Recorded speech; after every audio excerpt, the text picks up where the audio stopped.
It's Heidi. Welcome back for another episode of Dysfunction Junction, the place where we talk about all things addiction, codependence, and toxic relationship recovery.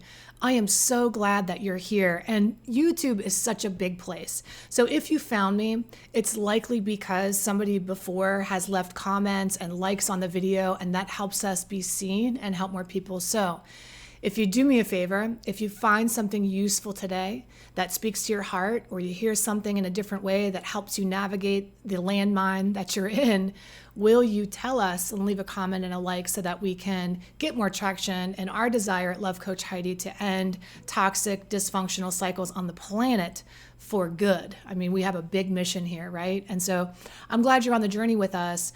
You've likely clicked on this video because you're in a relationship with somebody, or you have a relationship with somebody who's suffering from addiction. And first of all, just let me tell you, I understand that there's nothing quite like that, because really it's like you love two people, the person they were or that you know they could be, and the person that they've become. And that struggle is real. You lay awake at night wondering what it's going to take to just get your loved one back. You're full of anxiety, fear, rage, resentment, and you're numb, and everything in between, right? The feelings run the gamut. So what we want to do here on this channel is equip you with the resources and tools you need to understand addiction and codependence and toxic relationship recovery, because we know that education is the first step. Awareness is step one. How is this showing up? Get the tools that you need and the education to support you. And then the second step is support. So as always, this is just step one. Step two is consider allowing myself or one of our certified empowerment coaches to come alongside of you in one of our programs. We have several programs, all underneath one big umbrella called Life School, which is everything you needed to know about addiction and codependence and toxic relationship recovery in one place. That's Life School with a Y. So if you're interested in that, you can go over to lovecoachheidi.com and check it out. We want to support you. I know you're used to being a lone ranger, but I have to tell you, this isn't something that you have to do alone. Speaking of which, we're talking about guilt and shame today, and we're continuing our discussion on detachment.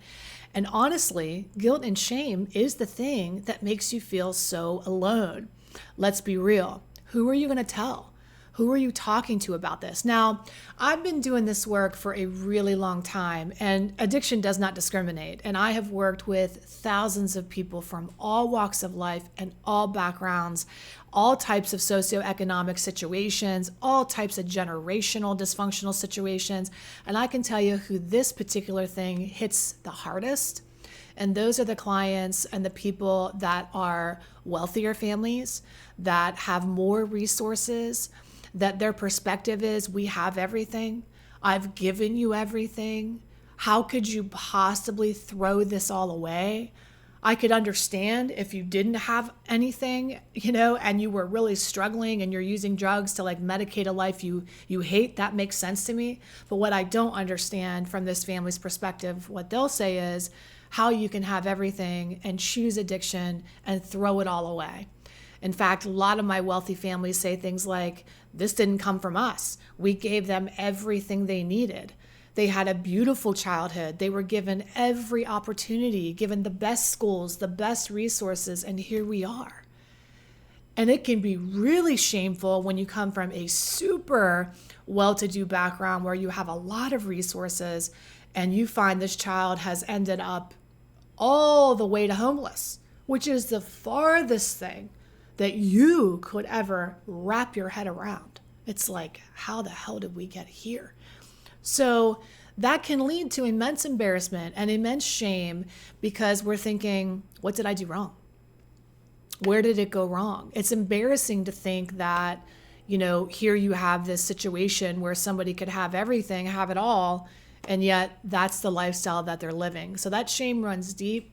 And the guilt also, because a lot of people who have wealth, obviously, how do you get wealthy? Well, some people are born wealthy because of generations before that worked really hard. But along the way, somewhere, somebody sacrificed. Somebody worked really hard, right? So if you come from that environment, and a lot of people that I know that I work with that are wealthy started from the bottom, now they're here, which means they worked their way up, they did what it took, and they understand hard work. And so a lot of these people are high achievers. They are perfectionists in some ways. They're go-getters. So they don't understand how somebody can just like live a life like that. How can you just get high all day long and not want to pursue your dreams and pursue your goals and live your life? And that in and of itself can be shameful and embarrassing to a family that has a lot of hustle in it, that's used to getting, going after things, accomplishing goals and working for things. They really can't understand how this child can just be so content living in subpar environments and putting themselves in harm's way. It just is mind-boggling.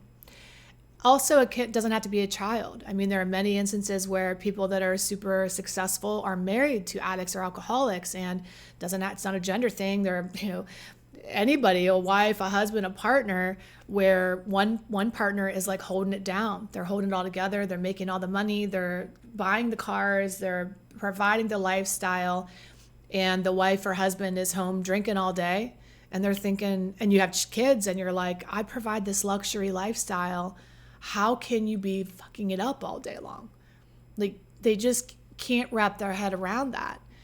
And the last thing they want to do is expose that to the neighbors and let them in on the fact that this fairy tale family is actually falling apart at the seams.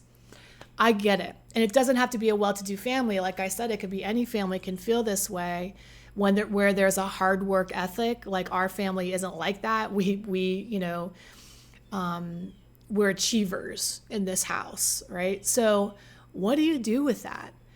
Well, the first thing I want to create is awareness. Like I said, I want you to become aware that addiction does not discriminate. And there is no shame in the fact that somebody gets addicted to drugs, because here's the deal. You look at that person, that child, let's say, for example, that you gave every opportunity to, the best schools, the finest resources, the golden opportunities, and here they are on pills or taking, whatever it is that they're using, and you're like, I gave them, they threw it all away. They had everything working for them and they threw it all away. That's your perspective as the parent, and I get it. And you did provide all the resources, but drugs and alcohol is a way to medicate another issue, an underlying issue that's obviously there, but it's hard to see. Because from your perspective, it's like there's all this opportunity in the world. How could they throw it away? Now, before you get mad at me, I understand that is hard to hear. Like, no, Heidi, they had a perfect life. You don't get it. You don't understand the level of resources that we have in this family. You do, honey, I do, because I've worked with those families for decades. I completely understand the level of resources that you have. Trust me, okay? And I also know that even with those resources, your children still have their own unique psychology, unique challenges that money can't solve. Many other issues that our youth are medicating, dealing with social anxiety, learning challenges, relationship issues. And I think, after doing this for so many years with thousands of people, that most of the time it's a relationship issue, where we feel like we can't bond to our relationships in a way that's meaningful and fulfilling. And so we bond to a substance instead, and that provides some relief. And then we're off and running down the road. Now, this might be raising more questions. Well, Heidi, I'd like to see you tell me where the gap is, because they have everything going for them. And I'm happy to do that. One of my superpowers when I'm sitting with families is to get the dynamic. And I deal in dysfunction as like a superpower. So I'm able to look into your family dynamic and see where those gaps are and fill in the story for you. And I'm not saying it's true. I'm not saying like 9 times out of 10, yes, it's a middle way, right? It's not like, oh, their life was so terrible or their life was so perfect. It's this middle way that, yes, their life was awesome and terrible at the same time. And that's what we want to try to figure out, right, is what's really going on. Because there's a time and place where if you continue to have that intense amount of shame, you'll continue to throw resources at the problem. I've had families that have spent hundreds of thousands of dollars on treatment and have run the gamut all the way from putting somebody into like the a place that isn't the top of the line all the way to the $80,000 a month treatment centers, and still So like the best therapists, the best resources, they go ride horses during the day and go on, climb mountains, and then they come home and they use again. They relapse right out. So there's a lot of feelings around that too. I keep paying all this money and keep, trying to solve the problem and give them the job within the company, or try to set them up in an apartment where they can just focus on their recovery and give them all those resources. And so you need the tools to know where do you put your resources, financially. Just because you have that ability doesn't always necessarily mean it's the right thing to do. And that's a very nuanced thing, because one minute you can be doing something that's super helpful, and then the next minute you could be doing something and it's not. So shame is a tough thing. More people die from shame than anything else. And why is that? Because when shame is present, we don't get the help we need sometimes, right? Especially if this is a husband and wife dynamic. Now, children, you'll crawl through the ends of the earth to get them into treatment, right? I know, especially if you have those resources, you're like, Heidi, I've sent them to the best places in the world. I know you have. But if you're in a relationship and you're married, sometimes we do not force treatment because we don't want to lift the veil. We don't want anybody to know there's an issue. And all of a sudden, if the husband's gone, if the wife's away, it's like, jig is up. And we are so attached to our persona or our identity and what the neighbors are going to say that shame prevents us from actually seeking treatment. We just don't want it to look bad. And I have to tell you, that is a fact. I see that all the time. Well, Heidi, isn't there something we can do where they can come to the house and they can detox just in the house? And yes, there is. There's lots of programs and options for people who especially have those resources. But I have to tell you, it doesn't matter if you're a multi-millionaire like lots of the people that I've helped, or if you don't have a pot to piss in, like many of the people I've helped at treatment centers that have come from, absolutely nothing. It's all the same at the end of the day. Recovery still takes the same amount of efforting no matter how much money you have. It's still the same for all of us at the end of the day. The struggle is still the struggle.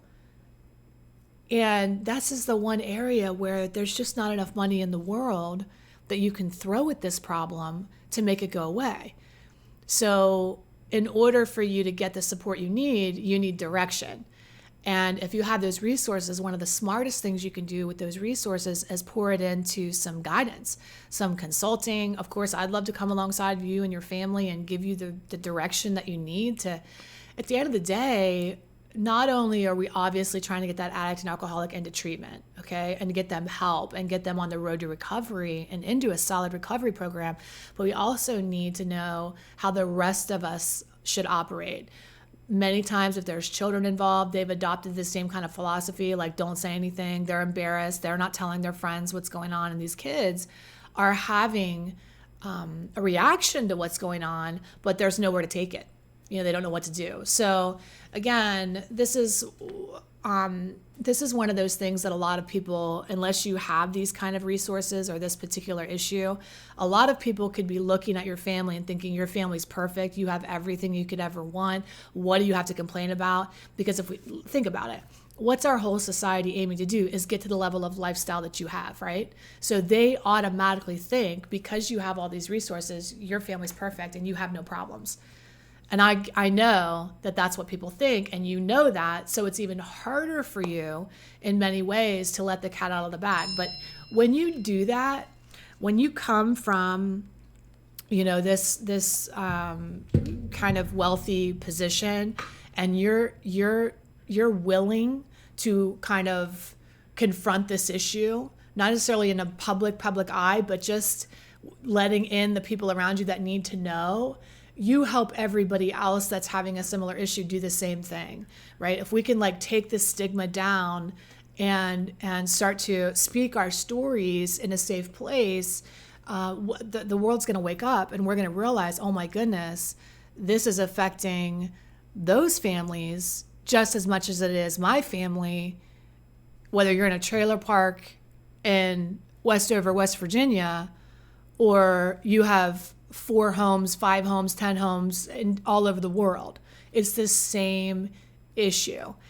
And so, but it takes a special kind of support to understand your issues and know where you're coming from. And again, I've had the opportunity to work with a lot of these families, so I get it. And I'm able to give you the support that you need and be that vault and be that safe place for you to get the answers that you need. So I want to encourage you to reach out if that's you, if you're struggling, if you're saying this is ringing a bell, and encourage you to get the support you need. You can go to lovecoachheidi.com. Probably the best thing for you is just to send me a private confidential email and inquire about consulting with your family, and I'll be more than happy to come alongside of you and give you the support you need. I remember, when my dad was an alcoholic my whole life, and my grandmother had a lot of shame around the addiction. And even at his funeral, I remember wanting to stand up at his funeral and say, I'm so proud of him because he took a step to recovery and he was trying and he was efforting. And I wanted to talk about his alcoholism. And my grandmother just had made it very clear that she wasn't going to have that. She wasn't going to have any mention of anything like that. And not because of money or no money, but just because for her, the principle of it just was a shameful thing, period. So I know that if you're a mom, if you're a dad, there's a level of responsibility that you're already having. And we're going to add that to the resentment that you have for giving them all the opportunities to have a successful life. And they're kind of like throwing it in the toilet, throwing it all away.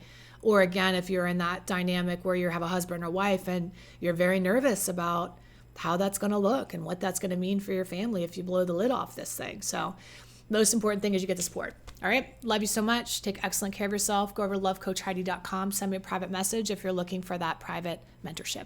See you soon. Bye-bye.